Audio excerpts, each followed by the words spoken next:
In that residence, the FBI found a safe, correct? I'll accept your representation. Okay. And in that safe, the FBI found topless and lewd photographs of girls, correct? Again, sir, I'll accept your representation. I don't know. Are there any photos showing Donald Trump with girls of an uncertain age? You weren't there at the search. You don't know what Epstein may or may not have done with those photographs even prior to the search. About 100 hours of testimony of Jeffrey Epstein. Wouldn't it be good for the FBI to interview Michael Wolff? I'm not saying they haven't. I just don't know. The gentleman from California is recognized. Thank you, Director Patel, for being here today. The FBI searched Jeffrey Epstein's Manhattan residence, correct? I believe that happened in 2018. I think there was 2 locations, sir. It's 2019, and in that residence, the FBI found a safe, correct?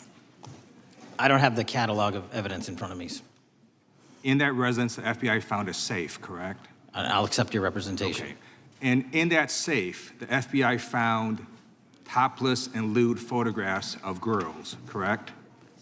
Again, sir, I'll accept your representation. I don't know. Thank you. It was all over the media at the time. There's a New York Times article that says Jeffrey Epstein is indicted on sex charges as discovery of nude photos is disclosed, dated July 8th, 2019.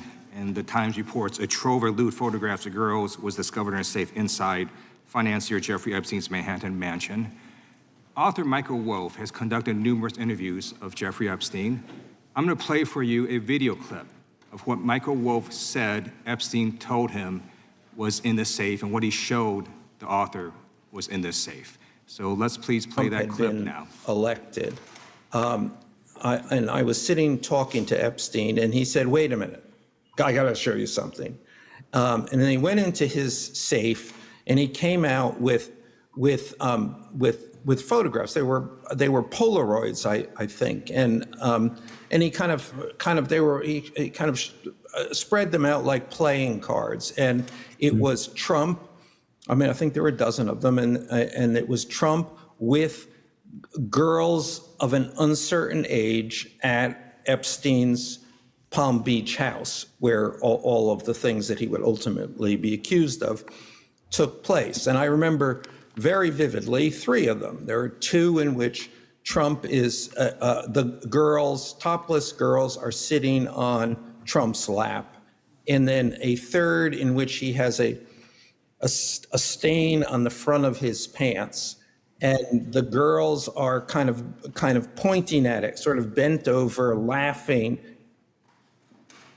So, Director Patel, I'm going to ask you a very broad and general question. As you know, Donald Trump and Jeffrey Epstein were friends. There are, of course, photos showing Donald Trump together with Epstein, correct? I don't have the entirety of the photographs, but I think they've been photographed in public together. All right. Are there any photos showing Donald Trump with girls of an uncertain age? No. How do you know that?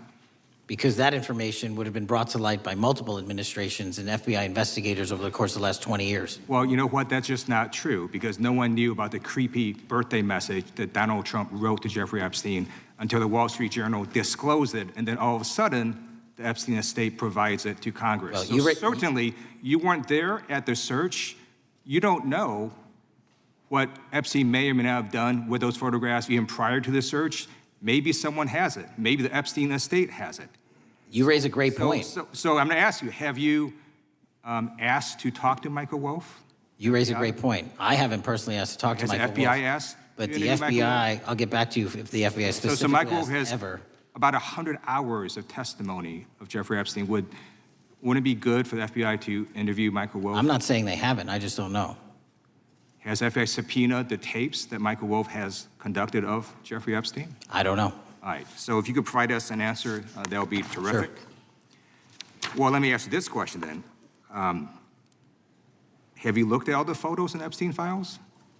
I have looked at all the information that the investigators who investigated this case have provided to run out credible leads. And in the Epstein files, was there that creepy birthday message that Donald Trump had written to Epstein? No, that's what I was trying to tell you. You raise a great point. The estate of Jeffrey Epstein has a voluminous amount of information that they have not released before. Okay, so that's great. So Wouldn't it be great if FBI subpoenaed the estate of Jeffrey Epstein for all that information? The estate is under no obligation to provide that material, even pursuant to a subpoena. That's a great point. Yeah, that's just false. Okay. That's just false. You're the frickin' FBI. You can subpoena the information from the estate, and you better do that. I'd That's to move literally on. not how it works. I'm going to move on now and talk about Epstein's client list. You confirmed that it exists. Attorney General Pam Bondi confirmed earlier this year that it exists. So I just want to ask you a simple question. Is Prince Andrew on Epstein's client list? The material related to Prince Andrew has been made public. Is Prince Andrew on the client list? We have released the index of names All right, that were is- in is- Jeffrey Is Epstein's. Donald Trump on Epstein's client list? The index has been released, and the index will speak for So I'm itself. just going to say, America, there's a huge red flag. The FBI director could not answer Gentlemen. whether Donald Trump was on Epstein's Gentleman's time client has list. expired. I You're yield now back. recognized. This portion of the hearing begins with Representative Ted Lieu, the gentleman from California, addressing FBI Director Kash Patel regarding the investigation into Jeffrey Epstein's Manhattan residence. Lieu establishes the basic facts. The FBI conducted searches of Epstein's property in 2018 and 2019, and during these searches, they discovered a safe. This safe, as Lieu emphasizes, contained topless and lewd photographs of girls. His tone is deliberate and factual, designed to highlight the gravity of the evidence without sensationalizing it. By walking the audience through the chain of custody and the discovery of materials, Lieu ensures the seriousness of the crimes is fully understood for the record, making clear that these were not incidental items, but central evidence in the sexual exploitation case against Epstein. Lieu then references contemporary media coverage, including a New York Times article dated July 8, 2019, which reported on the indictment of Epstein and the discovery of these photographs in his Manhattan mansion. By citing the media coverage, Lieu provides external validation for the claims and reinforces that the existence of this material was widely known at the time. This is a strategic move that grounds the conversation in established reporting and provides context for viewers unfamiliar with the timeline of Epstein's investigations. It also sets the stage for understanding the broader scope of Epstein's criminal network and the powerful connections implicated by these findings. The hearing shifts as Lieu introduces a video clip of author Michael Wolff, who recounts a meeting with Epstein in which Epstein allegedly showed him photographs from the safe. According to Wolff, these were Polaroid photographs, some featuring Donald Trump with girls of uncertain age at Epstein's Palm Beach house. Wolff describes some images in detail, including topless girls sitting on Trump's lap and another image implying sexual misconduct. The clip is striking and controversial because it places Trump, a sitting and former president, in proximity to potentially criminal material, raising immediate legal and ethical questions. It also underscores the pervasiveness of Epstein's abuse and the way influential figures were entangled, whether knowingly or unknowingly, in his network. Following the clip, Lieu questions Director Patel directly about the photographs and Trump's connection to Epstein.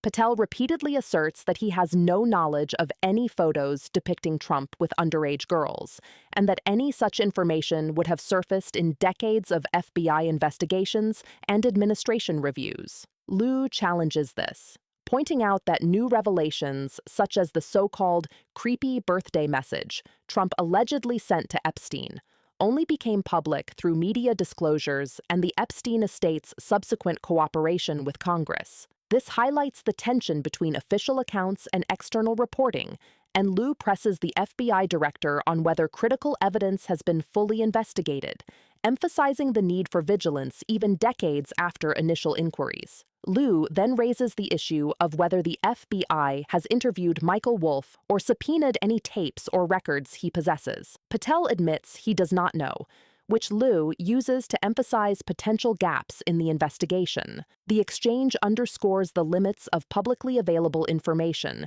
and points to the complexity of coordinating evidence between estates, journalists, and federal law enforcement. Lieu stresses the need for comprehensive investigation and accountability, questioning whether the FBI is using all available avenues to obtain critical evidence and ensure no stone is left unturned in uncovering the full scope of Epstein's crimes. Lieu asks about high-profile figures, including Prince Andrew and Donald Trump. Patel states that the index has been released and that it speaks for itself, effectively avoiding direct confirmation or denial. Lieu underscores that this lack of transparency raises serious questions and concerns for the public. He stresses that the American people deserve clarity about who may have been connected to Epstein and whether investigations are thorough and impartial, highlighting the ongoing tension between secrecy, public interest, and accountability in high-profile criminal cases. In conclusion, this segment illustrates the broader challenges of investigating a high-profile figure like Epstein, who maintained connections with powerful individuals. Lieu carefully navigates sensitive material, juxtaposing confirmed facts, like the existence of the safe and lewd photographs, with disputed or unverified claims regarding Trump. The hearing also serves as a reminder of how influential figures can be implicated indirectly in criminal networks, and how diligent oversight is essential to ensure justice is served.